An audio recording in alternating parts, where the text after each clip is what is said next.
السلام عليكم ورحمة الله وبركاته. حبايبي، أحلى متابعين في الدنيا، بجد وحشتوني. في البداية بعتذر لكم عن تأخيري في نزول الفيديوهات، لكن النهاردة هصالحكم وهعمل معاكم السمك المشوي. هنعمله بطريقة سهلة جدا في البيت.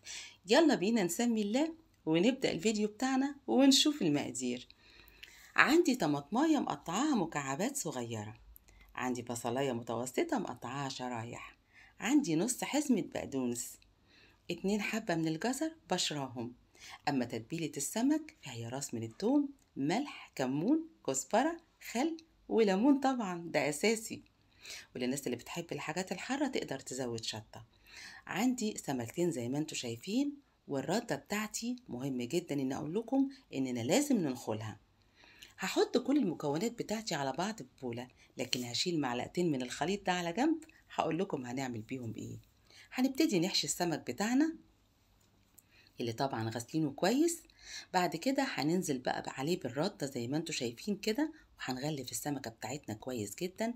انا هعمل السمك بتاعي على عين البوتاجاز في قلاية الكريب، تقدروا تستخدموا اي حاجة حتى العصاجة، ولو حابين تدخلوه الفرن مفيش فيها مشكلة، بس لازم تحطوا تحته ورق فويل عشان ما يلزقش معاكم. هبتدي اشوي السمك بتاعي زي ما هتشوفوا معايا كده بالظبط.